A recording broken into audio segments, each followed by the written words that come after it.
my top three best performers of the game. Let's jump straight into it by saying, first off, what a game it was. What a performance. It was a complete performance, except from at the back, it dropped really, really late on. I'm going to start off by the first minute of the game. I thought we were quite exposed at the back, but Brighton obviously had to make a massive save off a massive Lewis Dunk deflection, almost went in his near post. But of course, he had that covered, big man, Bart Verbruggen. But after the first minute, after being really, really shaken up and nervous because of the way Newcastle were playing, I thought we were going to get absolutely battered. I personally think we coped all right. I think we played really, really good football. The one-touch thing was working, but we're still making mistakes, and that's the problem. I personally think, however, we can forget the mistakes for now because that was absolutely brilliant with overall how we played. Billy Gilmour, an absolute standout performer. I'll get onto him now. So, Billy Gilmour, I thought he played really, really comfortable in midfield. I think he was really, really good in that exposed land where he was open and he was getting it up the field. Purvis Estepinian, he was really, really good as well. My match rating for Billy, though, would have to be an 8 because he was really, really solid in that midfield role. He played exactly how he was meant to. With the goal from Ferguson in the first goal, he was really, really good, wasn't he? He took a shot from distance. Pope couldn't do anything about it, and it caused trouble for them. Nothing but trouble. So that was straight in there, 1-0 to the Albion. And then for the second goal, Evan Ferguson, what a strike. I did not know how far out he was until I watched back on Sky Sports. Straight into the bottom corner. And you know what? To score that against Nick Pope, one of the best goalkeepers in the Premier League, it is just amazing. Wow, what a player Evan Ferguson is. Honestly, he is up there for the Albion, and I wouldn't be surprised in the next few seasons if he stays at the club, he would be one of the top scorers in all time. In all fairness, though, I'm just really excited to see what he can do at the club. Like I was saying, though, with Billy Gilmour, I just think he did a complete performance, and I think there's one more player as well who has to be mentioned as well. Jean-Paul Van Hecker. What a player he was. He was very, very precise with his tackling. He was able to actually outsmart the attack of Newcastle a little bit with the, fake left foot. That was brilliant from Van Hecker. Complete performance from that man. And Evan Ferguson on top of that with his hat-trick. Absolutely superb. Yeah, exactly. I agree with you, Leighton. He was well-classed, wasn't he? He was really, really good. I think he dealt with the pressure really, really well. You can't forget, guys, we're playing against a top 4 club from last season, and it wouldn't surprise me if they play for Europe this season. I think they just had a really, really poor start to the season. I think Brighton haven't had a poor start. I think we've had 3 good games and then 1 game where we played really, really well, just didn't defend properly. Newcastle, I think we did everything right, except from right at the very end when we let in the goal. That's what I'm basically saying there. We've got to stop letting in that late goal because that late goal is going into our goal difference, and that's causing trouble, nothing but trouble for the Albion. We are top scorers in the Premier League by a goal. However, that could change today if there's a massive score in one of the games, like Crystal Palace are playing Wolves today, which will be one to watch certainly. I believe Man United are playing. I believe Arsenal are playing. Yeah, Man United and Arsenal are playing. Yeah, look, it's an exciting day today, and obviously them games won, but we are talking about the Albion today. Referee, I think that was really, really good from the referee. He was the referee, I believe, was refereeing when we played Tottenham Hotspur and we got robbed off the penalties and all that. I think there was missed decisions, not just for Brighton, for Newcastle. I think it could have been a little bit better with the referee, and I think Newcastle had a few handballs, which could have been free kicks. Brighton had a few things, what could have been free kicks to Newcastle. So overall, 50-50. I think the pressure got Dan Burn as he didn't look like himself playing against his old club. Dan Burn didn't, did he? He looked really, really poor. He didn't defend very well. And I think as well, Solly March was getting the better of him. I believe Solly March up against him. It was him or some other guy at fullback. But just besides the point, I think Dan Burn had a shocker. He didn't play very, very well at all. And look, did you see how Newcastle defended for that second goal? Nobody was there. They opened it up, and that just allowed Ferguson to literally get his shot through into that bottom corner. That third goal as well took a massive deflection into the bottom corner. Overall, Ferguson's confidence boosted right to the roof. I think he was beyond good today. Not beyond. Is that the right word? I don't know if I'm calling him bad or good. He was really good. That's what I'm trying to say, but I probably just mixed up my words there. But no, personally, he has, I know for a fact he's been on fire. And I was talking to a few people before the game happened, and I was saying, you know what, Ferguson hasn't been at it this season. He hasn't been good this season. when I think about it, though, he got that goal against Luton and he got a hat-trick against Newcastle. That hat-trick against Newcastle, for sure, really changes my mind. But remember, he's got to keep that form all season. He's got to be confident. He's got to take shots and he's got to put them away. We've got Harry in here saying Newcastle weren't as good as I thought they'd be. Yeah, exactly. I said, you know what? I said 2-1 Newcastle. I didn't expect Brighton to get a result out of that. I thought it would be really, really hard to get a result out of that. So to be fair to him, I personally thought they'd turn up, play us, give us a run for our money, which they didn't. And I saw on there we had 55 possession, which is a little bit worse than usual. Obviously, Newcastle expected to get some possession, so fair play to them. They got the possession. But they did what we did last week. I know they only had 9 shots, but they weren't, looking at who's in the box. They weren't playing it in properly. They would cross the ball in occasionally, but it wouldn't have found their teammate. It'll just go straight to an Albion player and clear, especially Jean-Paul Van Hecke. The atmosphere was electric. It was really, really good. Yeah, I was loving it. I don't know if it was as good as Chelsea, though. Chelsea's atmosphere was incredible when we played them, but them two were definitely up there. Will Ferguson actually be kept by Brighton or sold on? Yes, so it looks like he will be kept at the minute. It looks like he said that he will not leave for the next 5 years. If that is true, I reckon he will beat record goal scorer in the Premier League, Pascal Gross, who has, I believe, 27 goals, which is absolutely outstanding for him, as he is one of them players who've been with us for a long time. He deserves the record. But Evan Ferguson, overall, I think, is a quality player. He has a great shot on him, and he is... he's fast, he's physical, he's good at passing, and he's a very skillful player. And as I said, he's just got what a strike on him. JP was solid at the back. I don't understand why he was dropped for Webster, to be honest. Yeah, I know. Listen, I think Jean-Paul Van Hecke is a great player. And you know what? Webster, I think, forget Webster for now, because I don't think he will really have to be a starting 11 player or a rotation player. I think Van Hecke deserves that crucial spot in the team. He deserves to be a crucial player for the Albion, and he deserves to start every game.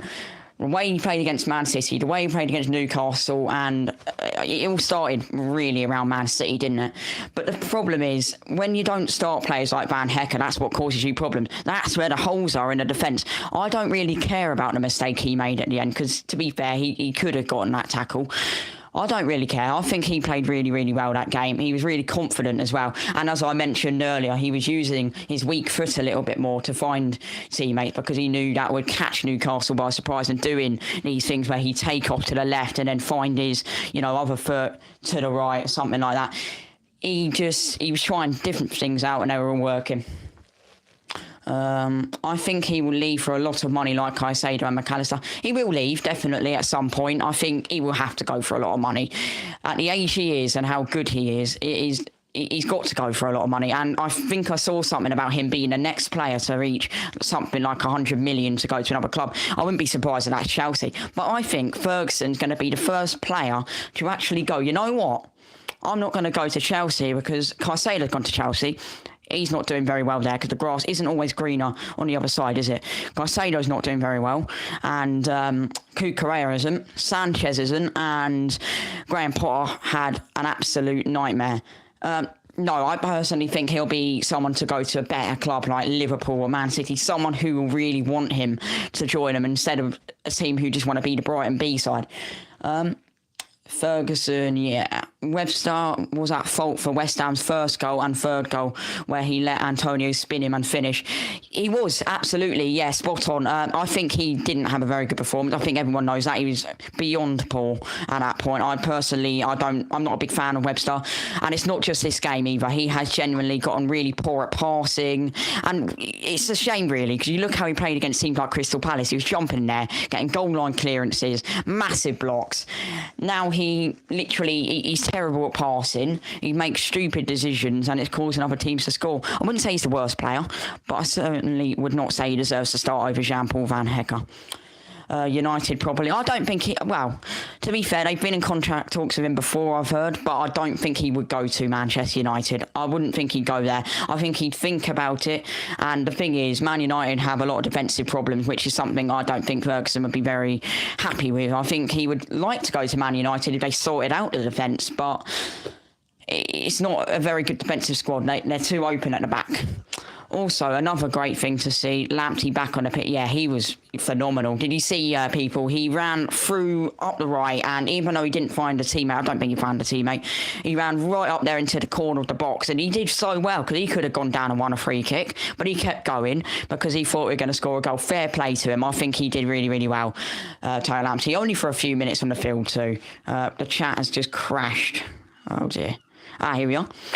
Having watched the Mission Burnley documentary, what are your feelings about their future and manager? I think Burnley are a great side. I'm not a big fan of them because obviously Sean Dyche used to be there.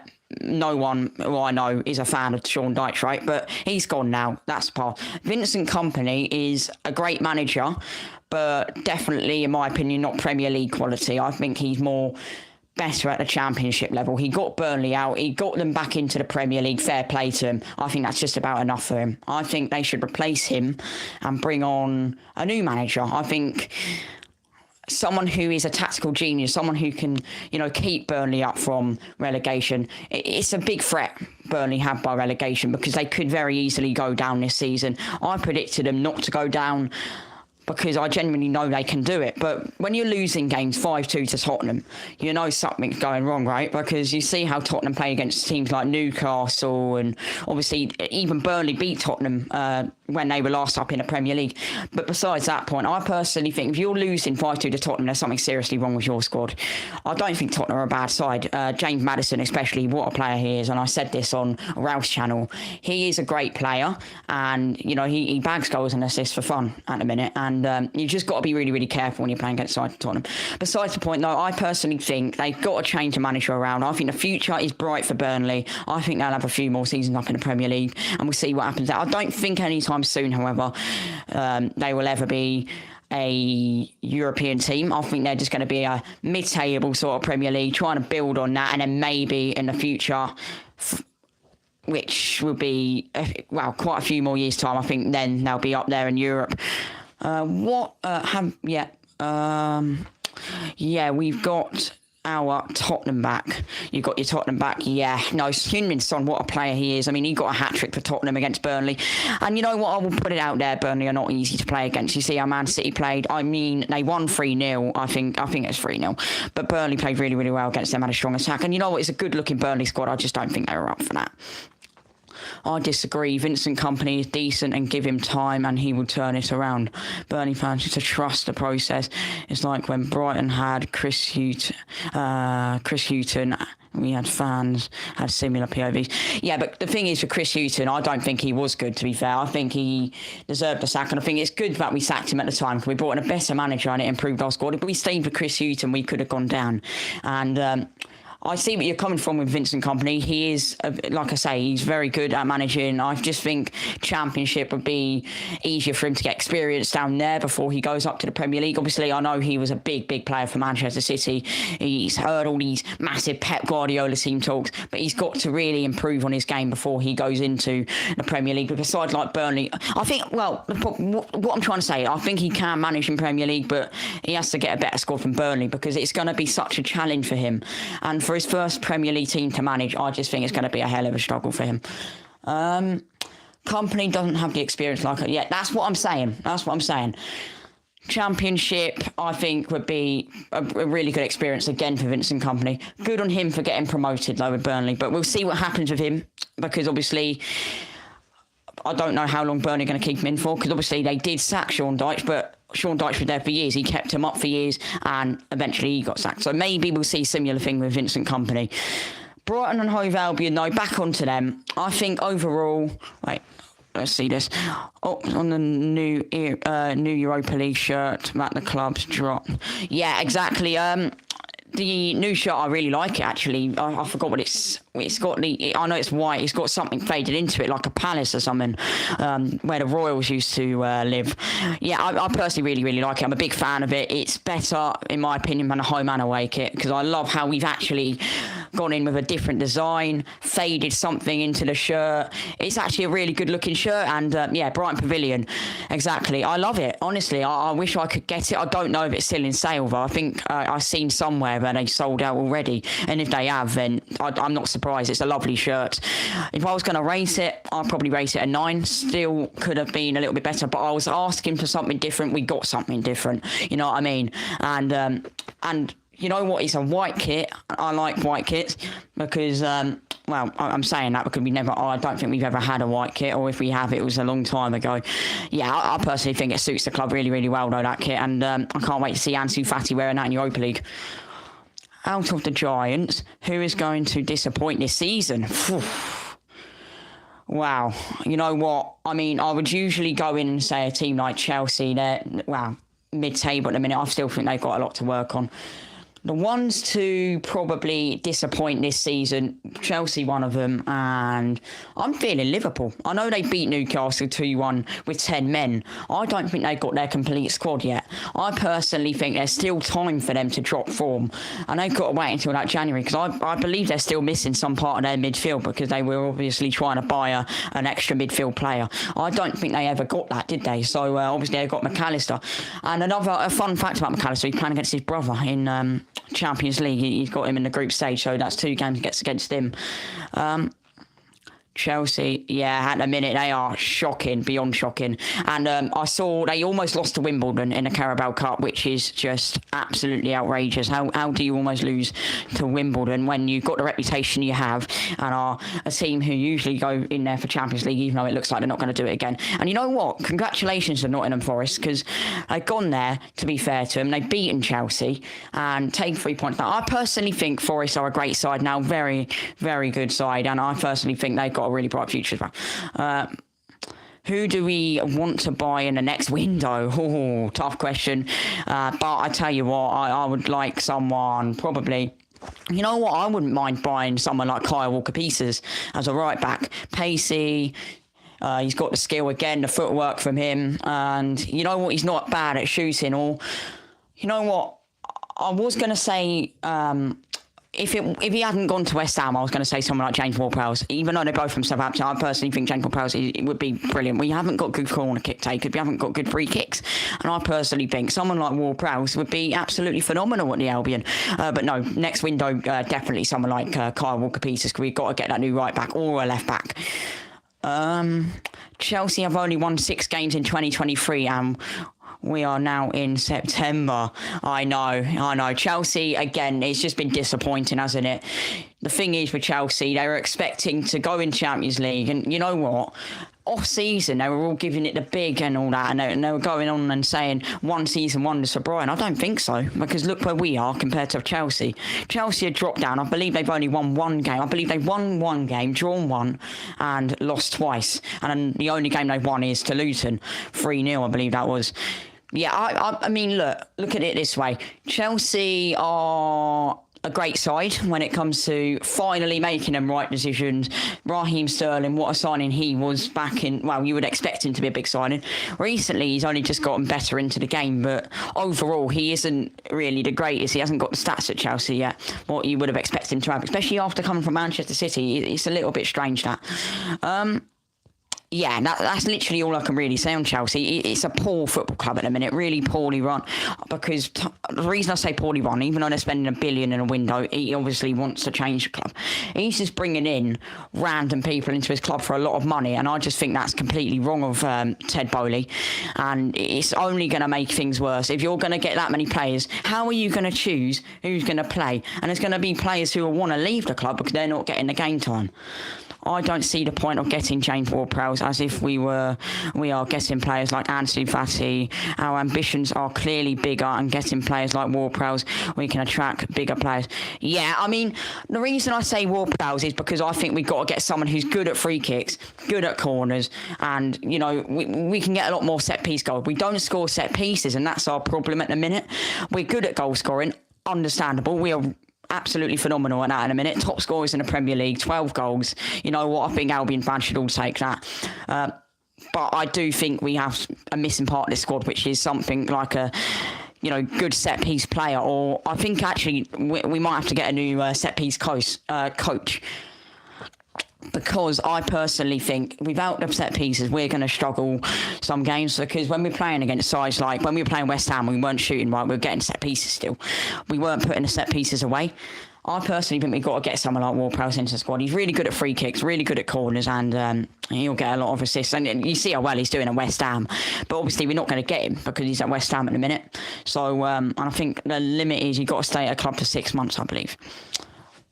If any team would be most radical change you'd make in the team, if any team would be the most radical change you'd make in the team. What do you mean by that, Andrew? Ward-Prowse isn't European quality for me. I don't know. But personally, I think he did really, really well for West Ham. He's doing well at the minute. He's smashing it there. So I personally think it'll be a good addition to the squad. But, I mean, that's a good argument, to be fair. Is he good enough for Europe? I don't know. Again, we've not seen him play in Europe. We'll see how he does for West Ham in Europe. Obviously, Kudus as well. We were talking about him on our podcast, Harry, weren't we, a few weeks ago. He's gone to West Ham. How's he going to do in Europe? Ward-Prowse is a great midfielder, mate. There is no one else like him. He's so unpredictable, which is brilliant for Brighton. Yeah, I mean, look, I get what you're saying, but I also get where Harry's coming from. He is a great player. He's good at free kicks, good at corners. We got that out of the way. But would he be good enough as what would we play him as? A rotational player? I don't see him as a crucial player because genuinely we've got so many midfielders now that. And you know what? I'd put it out there. Dahoud's probably better than him at the minute. I'd probably say Milner, because he's got more experience, would probably be a little bit better as well with what he can sort of do decision-making wise. Yeah, I'm really, really happy with the midfield we got, but someone like Ward-Prowse would just be really good for corners and free kicks and that. Milner is right back. We play him at right backs in the game. We put him as right back, and then what we do is we switch him up into different positions. I've explained to people this before. We play different players in like. I'll put it out this way. De Zerbi puts out a lineup, right? It will say, I don't know, Veltman centre back. Milner right back and someone else left back right, and then he'll change it up in the actual game. They're not going to play that way. That's just how we line up. Milner would probably convert into a right mid, and then Veltman would go out wider, and then that's how we sort of work it. Solly March, he might push up a little bit further. De Zerbi does these sort of things to confuse opponents and to make it harder to estimate what we're going to do and how we're going to play. And to be fair, I give him a lot of credit because he is one manager who I think he's really good at what he does. He's not just going to be there to make these changes. He knows he has a full explanation for when we lose. He has a full explanation for when we win. And we get literally everything out of him that we want. He's very good at decision making, and that's my favourite point with him. What change would you make in a team that would be most controversial? Ooh, what change? You know what? A lot of people will give me stick for this because Lamptey is a great player. But since his injury, he hasn't been the same. So I wouldn't mind loaning him out for a season and replacing him with...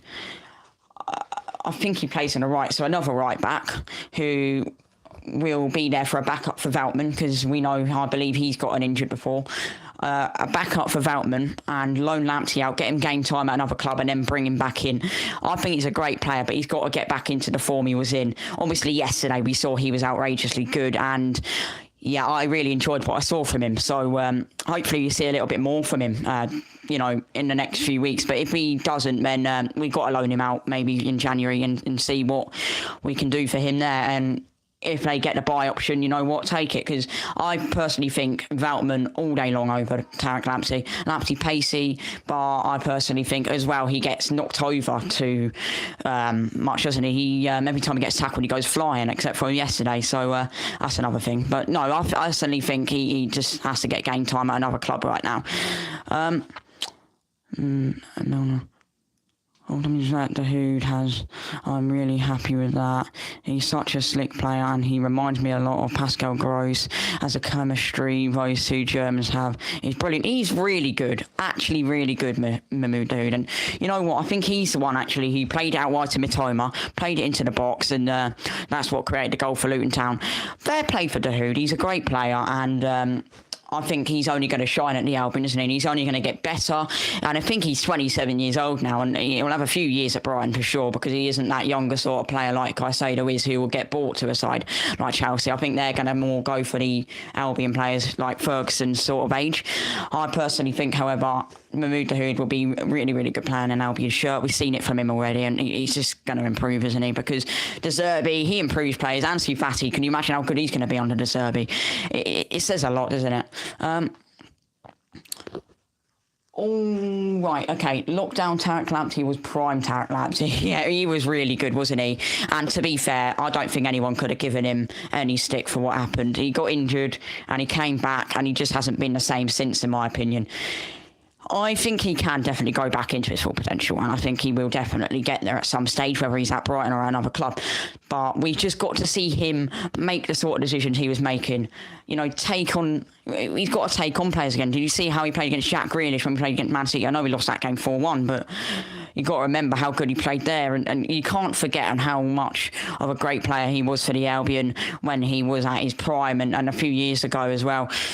I personally think recently, now he's been coming on, we've been letting in a few more goals of him because he isn't able to backtrack quick enough, isn't able to cover the distance. So I personally think he's just got to work a little bit harder on it, and he will be back up there, which is why I say loan move will probably be better for him. And not in Championship, not League One like that. I think he should go to another league in a different country, see how that goes. USG would be great for him, because we've seen Adingra, Dennis Undav, players like that grow from USG. And he is... Honestly, he'll be phenomenal for him, and he will be really, really good when he returns back to the Albion. So we'll see if he goes to a club like USG or if he's going to stay at the Albion. But I also saw something De Zerbi said a few weeks ago, how Lamptey's not going to be used anymore, and then he changed his mind and said he is going to be used.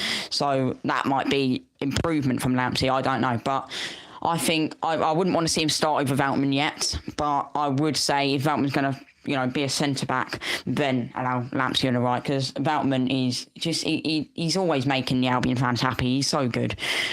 Lamptey is too small. He is really, really small. Out of interest, who do you think is the best Albion player of all time? Peter Ward for me, but I'm old. I like players like Bobby Zamora and Glenn Murray. He was definitely a really good one out there. A controversial one, Bruno Salter. He was good at the Albion. All time, Peter Ward was absolutely brilliant as well. Seen highlights of him.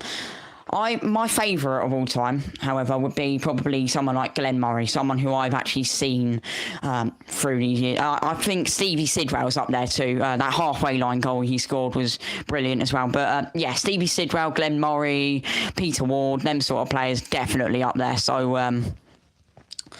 great Albion players. Right. What do you think about Steven Alzate staying with the team, and will we get minutes? Yeah, well, listen, I think this is a sort of player who isn't going to get many minutes at the Albion, and that's why we tried to sell him to another club in the window, which obviously that deal never got finished, did it? Steven Alzate, I don't think he will. He's a great player, but not Brighton quality. We want players who are like Ansu Fati, who are quick, able to, who are very precise with their passing, very good finishing. Overall, a very good and quality player. Steven Alzate's quality, I just don't think he's Premier League, Brighton, Hove Albion quality. I think he'd do really well at a club like Forest.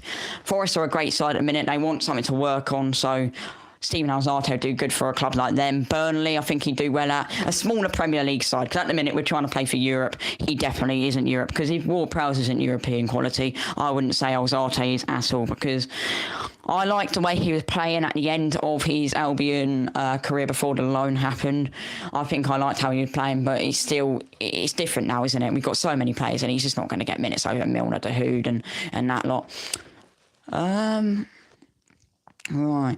Do you think Enciso will be the same when he comes back from injury? Listen, I think he hasn't been fully the same since he came back from the season, to be honest with you. He's been good. I'll say that, really, really good. I'm happy, more than happy with how he's been playing.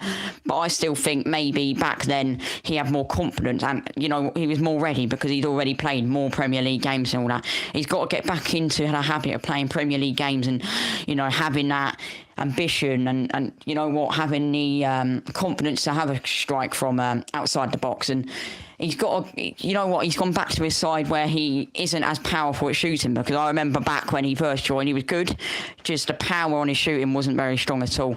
Now, however, he's a strong shooter for a start. No, let me rephrase that. He went from strong back to weak. He's just got to improve again on that right foot or whatever his strong foot is. No, I think he is a great player though, and he's gonna be a really important player for Brighton. So he will definitely get minutes. It's not like Steven Alzate or anything like that. He will definitely get minutes when he's back from injury, definitely. What's your opinion about Europe draw? Are we in trouble? I don't think we're in trouble. I think we are very lucky with who we've got, actually. I know we're in a group of death, and you're going to probably say, everyone, why would you be happy about being in a group of death? Well, why I'm happy, because if we get knocked down, we're down to Conference League anyway. We're still in Europe. And if we get out the group, I think we're more than capable of winning it. And it just shows how we are, because OM are really, really strong side. They got big ultras as well. Ajax, not an easy game either. And Athens, I think they're one of the strongest teams in Greece. So I think it's going to be really entertaining to watch. So we've got to watch out for that. And I will be going to the matches as well. So I can't wait for that. Do you think Balaba will fit into the Brighton team? For the first few weeks, no. I don't think he's going to get many minutes, but I do think he will fit eventually. I think he's going to grow into the team, and I think he'll work really well alongside Ansu Fati as well. So I personally think Carlos Balaba will eventually fit into the team, but I don't think he's going to get the minutes we all expect him to at a minute. And Cesar had a great game against Wolves. He did, and created both goals for Solly. Yeah. To have an injury like that has an impact on your confidence levels, but I'm confident in Ciso's ability. Yeah, absolutely. I'm really confident in Ciso. He will drop a little bit, because obviously the injury, he's got to get back into the form and habit of playing football, which is where training comes involved. And he's going to have to be trained to, come back into how he was, because 4 months off, I believe it is. It isn't easy to come back from 4 months, because it is still a long time. It could have been longer, could have been 6 months, but 4 months for me, I think it's still going to take him a long time to adapt back into playing. But once he's ready, I think he'll, come back in the Premier League squad and he will shine for the Albion. With our Europa group, I'd be happy if we didn't finish fourth, as if we get third, we drop down to the Conference League. Exactly what I'm saying. Yeah, really good. Yeah, I think it's a tough group, really tough. And I think to be fair with you, we definitely got the hardest group out of the lot. It's not an easy group, is it? Playing against a side like Athens, a side like Ajax, and a side like OM, it's just going to be driving the Albion players crazy. Generally, 3 games a week playing against them tough side isn't going to be easy. But I think we'll cope. We've signed enough players at the minute. I think we've got the squad depth to be able to play in Europa League and Premier League. I think we could even win a few games. Ansu Fati, what a start that is. For instance, that will help us to perform and outperform our opponents. We've got, who else is it? Dahoud. I'm excited to see his first goal for the club. I think he will get it this season. João Pedro. These are the players who are going to be so consistent this season. And Van Heck, I think he's going to be a great addition to the back line in Europa. I don't think we're going to finish fourth though, Harry. I think we'll get second or third. I think Athens will probably be the last place. But again, and I'll put this out there, it's not about form or wins you game. On your day, you will win. We could beat Man City on our day. If Man City come into our game, they have to form, but they just don't perform properly, they aren't going to win. Same with Ajax, same with OM, same with Athens. So we could very well beat all 3 of them sides. What are your thoughts about Yasin Ayari's future at the Albion? I really, really wanted him. I want him to stay at the club. I really do, because, to be honest with you, I think he has so much to build on, and I think he will be a really good addition to the squad when players like Ansu Fati do leave the club, and because obviously we believe he isn't going to be released into our club for £1 billion release clause, I think it is. I don't think we'll play that, even though we wish we did. You know how much money we'd lose out on, but I mean, how much we get fined probably, wouldn't we? We'd get fined for that, wouldn't we? No, but besides that, I personally think, and I think he would be a great player for the Albion. He's got to develop, he's got to train hard, and he's just got to get back into. So I believe he's out on loan actually, or on a transfer. I like Yasin Ayari. He's better than Buonanotte for me. I personally think Buonanotte, I don't know what it is about him. I just don't like the way he plays. And I think he should have been the one to go on loan, not Ayari, if, again, he did. But yeah, I just wish we would let Buonanotte go, because it's a little bit like Ed Turner to me. I don't like some Albion players, the way they play. And then the other Albion players, you know what, they're up there, I rate them highly. And yeah, we just got hopefully work with Yasin Ayari, see how he builds, and hopefully he'll be promoted to the senior squad again. Hopefully he'll get a few starting 11s as well, because I'm excited for what he can do. When he first came on against Grimsby, he almost scored an overhead kick. To have confidence like that, you've got to be one hell of a player, because not a lot of players I know would do that. Welbeck does it. I think Pedro even tried it. And I think someone who is a prime example of a confident player is Simon Adingra. The way he just flicks the ball up and tries to hit it on the volley or side kick, he just does anything he can to try and get that goal. If Mwepu was still playing, do you think he could cope with the quality of Brighton's midfield? Absolutely. I think when Mwepu was playing, and it's a really interesting question, that, because I personally, he was one of my favourite players, Mwepu, when obviously he had his heart problem. I think he was a solid player for us, and I think he would probably be starting most weeks for us right now. I think he'd be starting most games, and he'd be smashing it. He was a great player, and I think we all know that. And Mwepu definitely would have coped. And yeah, it's a really interesting topic, that, but I think that's something which I think all of us were disappointed on, and you know what, still are quite disappointed on, because he had such a bright future. I thought Jason Steele would have played yesterday, because De Zerbi said Steele and Verbruggen would have 50-50 split with who plays the game. They have had 50-50 split, though, in a sort of way, because they have both played 2 games each, which means probably what's going to happen next, still for the next 2 games, then Verbruggen, I think that's how it's going to work. Every 2 weeks they switch, which is really good, because that means they're both going to have energy for when they both come on, and they're still training hard, right, and they're still going to get the minutes. So I think that's actually quite a good deal from De Zerbi, what he's doing. Verbruggen wasn't bad either. He made a massive save, and I think it was a pretty big save, to be fair, when it come off of Lewis Dunk's foot and almost went into the back of the net in the near corner. I don't think he thought about diving until that happened, because to be fair, it wasn't going on target without Dunk's deflection. Yeah, I think Bart is a great goalkeeper, and he's only going to adapt. We've got to give him time. We've got to give him time, just like Vincent Kompany at Burnley. As you said, we got to give him time. We've got to give Verbruggen time. He's not the best in the Premier League, and I don't think he ever will be the best goalkeeper in the Premier League, but he can be the best keeper he wants to be. And you know what? It's not impossible. Nothing's impossible. He could be the best keeper in the Premier League, but I don't think he will be. Yeah, I'm really happy, though, with the split they're getting. I think he's really, really good how he came in from Anderlecht, I think it was, with the saves he got there. If he's going to get into his, top form again, then he's going to start playing like that. Then I think we've got a very good goalkeeper in our hands. So, yeah, it's really exciting what he's got to show. And let me just have a drink, guys. Yeah, no, I'm really excited, though, with what De Zerbi's got planned for the future, and how we've been playing at the minute. I think we've dealt well with what we've got, and I think we've invested really well. Ansu Fati, though, what a signing. His future is it's going to be so good for the Albion. Come on, the club's future is so good at the minute. It's looking like it's all set out in front of us. I would be really, really impressed whether we finish the same sort of place. I think we'll cope with Europa League, though. I do. I don't think it's going to like when we played in FA Cup, we played like 2 or 3 times a week, and we were losing games. I don't think that's going to be the case. I think because we've got enough players now, I think we can rotate into different positions, start different players over different players, and sort of work that sort of way. The only problem we'll have is if we're playing like Man City or something after a Europa League game.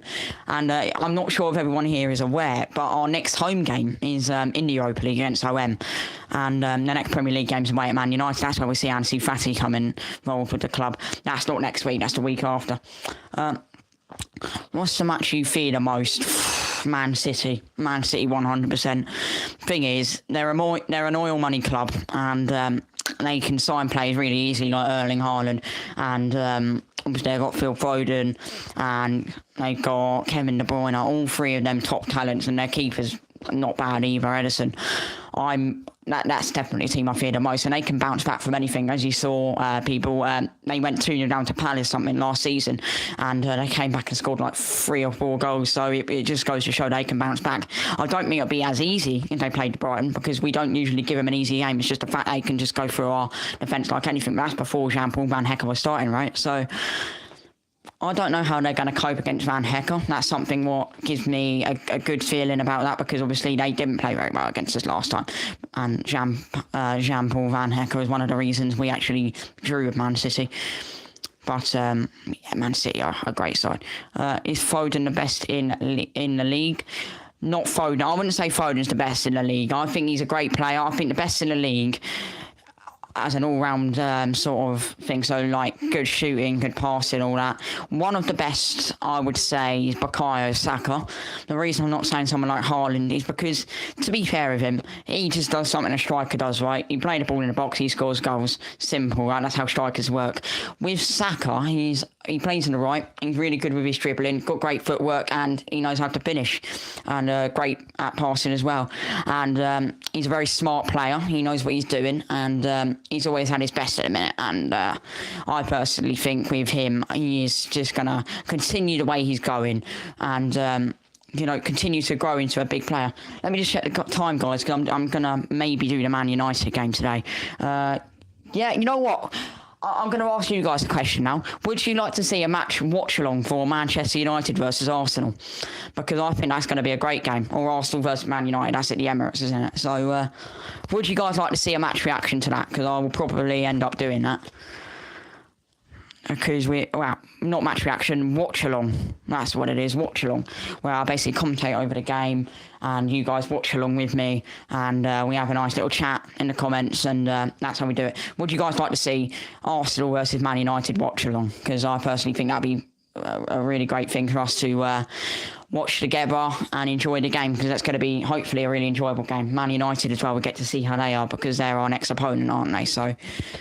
And also very interesting how Arsenal play, because obviously they almost lost to Fulham, but obviously they pulled up 2 goals in like a minute or something like that. So I think it'll be really interesting. I'll probably do it anyway, but it's just a question for you guys. Would you like to see it? I mean, I personally would enjoy it probably, so that's why I'm asking. So, who's Arsenal or Man United? Who are ya? Who are ya? Oh, yeah. No, proper good clubs, aren't they? I mean, Man United, biggest stadium in the Premier League. I mean, I wouldn't mind going to Old Trafford. I wouldn't, because it's a massive ground, really historic, and I've had great managers in the past like Sir Alex Ferguson, and great players like Cristiano Ronaldo. So I wouldn't mind going to Old Trafford to see where they once were. And teams like Arsenal, just a great team overall, aren't they? I mean, look at the quality of players they've got. Saka, Martinelli, Jesus, players who can get them second or win the league. Something. Man United busted.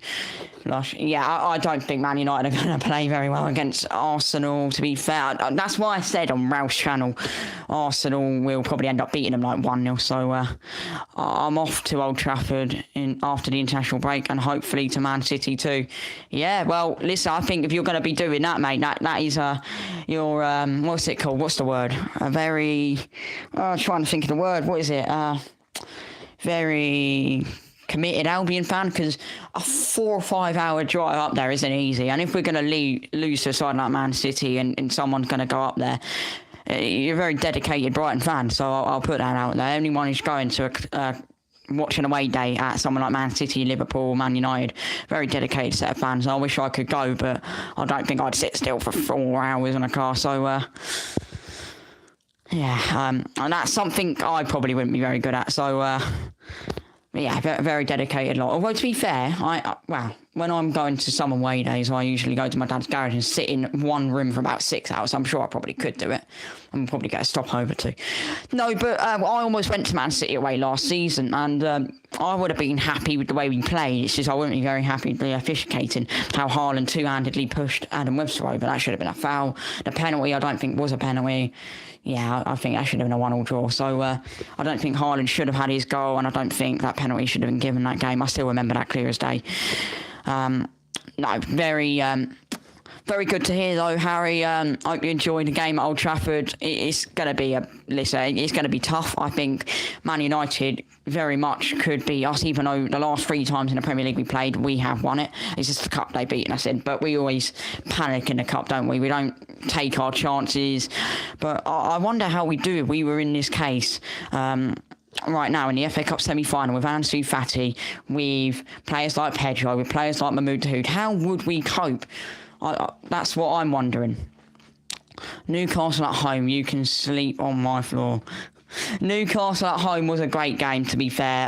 3-1 win for the Albion. I'm really proud of the boys for that, because that was a great game. I personally think we took our chances much better than we did against West Ham. We defended much better, mainly Jean-Paul Van Hecker's stopping the goals. I think the way he was getting in there, he was bodying players out of the way, getting the last man tackles. To be fair with you, he was just really consistent with what he was doing, consistently getting the ball out of the box.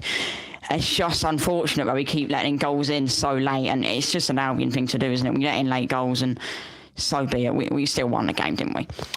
I meant when Newcastle are at home. Yeah, Newcastle at home usually beat us, won't they? Because I don't get what it is. We play Newcastle at home, it's usually a draw, and then we go up to St James's and we end up losing, don't we? Because it's always a disappointing fixture, I think, away at Newcastle at the minute. Hopefully that changes, as we have only lost twice in the last 13 games we played Newcastle, I believe. So we have got a much better form against Newcastle than they have against us. But obviously they've got a better squad than us, in my opinion. They have, with players like Joe Linton, Gomares. But then in some sort of position, we have got Ansu Fati. In a way, he is better than all of them players. So, most of them. I don't think all the Newcastle players have, fully gone to their full potential this season at all. They've won once this season, lost twice, I believe, now.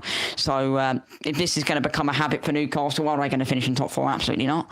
I don't think this season they're going to finish in top four anyway. I still think they probably will get a European place, but just not top four. Yeah, I think, I don't know what's going on with Newcastle at the minute. So, I think Newcastle are very disappointed at the minute, their supporters, and I get 100% where they're coming from when they're saying, because I've seen a few of them saying, we're defending poorly, sloppy at passing, and to be fair, they were yesterday, weren't they? They're getting up there, cross it into the box, completely thrown away, wasn't it? And it just kept happening over and over, which in a way makes me happy as a Brighton fan, because we didn't have to witness our club letting some sort of goals, which we should have, because to be fair, Newcastle should have scored, we should have scored a few more. It could have been like 5-1 to Brighton. Lost 3 and 1-1. They look a mess, and the fixture list wasn't kind to them.